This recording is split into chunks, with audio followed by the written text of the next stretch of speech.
הוא עכשיו בחור. איתי בן לולו, למה? יש לו שם. הוא בן 17, הוא מתל אביב. יש לך אופניים חשמליים? לא.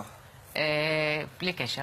הוא חזר בשבוע שעבר מבילוי עם חברים במרכז העיר, כשלפתע חבורת נערים שלא הכירו נעצרה לידם, ומבלי להודיע מראש, גם בלי סיבה, הוא הותקף על ידי הנערים שהיכו אותו עם מנעול של אופניים וגרמו לו לפציעה חמורה. עוד פעם אופניים, אתה רואה? וגרמו לו לפציעה חמורה בראש.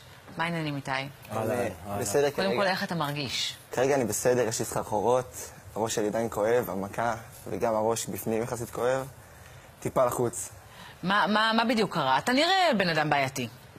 אבל ספר מה בדיוק קרה. אוקיי, הם ישבנו בתחנת אוטובוס, אני ועוד 4 חברים. שעה ביום? הם ממש ב-1 בלילה, 1 בבוקר כאילו. הם בין לילה של שלישי לרביעי. כן. ישבנו שם וחיכינו לאבא של חבר, שיסיע אותם.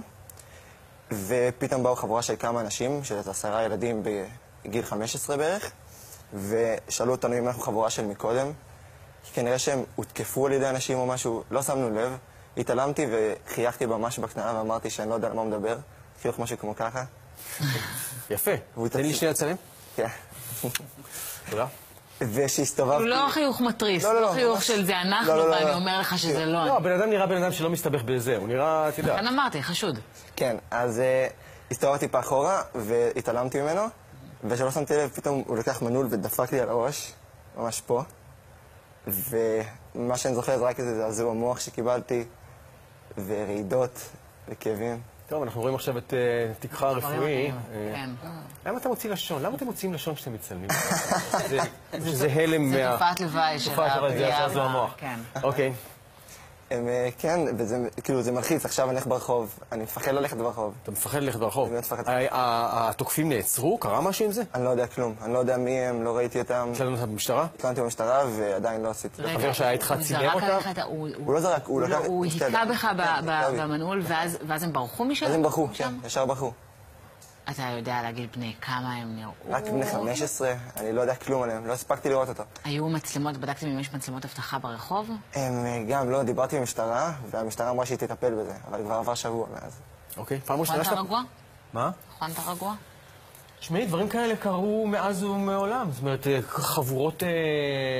לא, השאלה עם המשטרה, אבל כמה מאמצים יושקעו בלמצוא את האנשים האלה? אני לא יודע. יכול להיות שברגע זה אנשים עוברים על מצלמות אבטחה של כל אזור מרכז תל אביב, אני לא יודע. הלוואי. אני סומך שכן. אז מה, האמון שלך בבני אדם פשוט... קרס, לגמרי. קרס. קשה לי ללכת ברחוב, אני באמת מפחד. וואלה. אני רואה אנשים עם אופניים חשמליים, וזה טיפה, זה עושה לי, כאילו חבורות של אנשים, וזה טיפה כואב, אני לא יודע. אני לגמרי מבין אותך. חברים שלך שהיו איתך, מישהו ראה אותו מגיע, מאיפה זה בא? הם היו בשוק, זה לא דבר שהם לא הצליחו להבין, זה לקח להם דקה עד שהם הבינו מה הולך, כי זה פשוט, עד שהם ראו את זה, הם גם ברחו ישר, הוא נתן את המכה וישר נסע באופניים. הוא היה על אופניים? כן, חשמליים. והם גם לא הבינו, ואז הם טיפלו בי ישר, התקשרו למשטרה, לאמבולנס, ועד שהכל קרה, בעצם הם ברחו. אנחנו מצטערים איתך, לא נוכל לקחת ממך את הטראומה, אבל אני מקווה שהיא תתפוגג. מקווה גם. תודה רבה שבאת אלינו. תודה רבה. תודה. התפרים עדיין שם? כן, עסקות, הם פה, אם רוצים לראות. טוב, לפחות זה סיפור, זה מורק כזה, לספר בחבר'ה, לא? אתם צריכים לראות את הבחור השני, לא חייבים לספר את כל הסיפור. תרגיש טוב. תודה.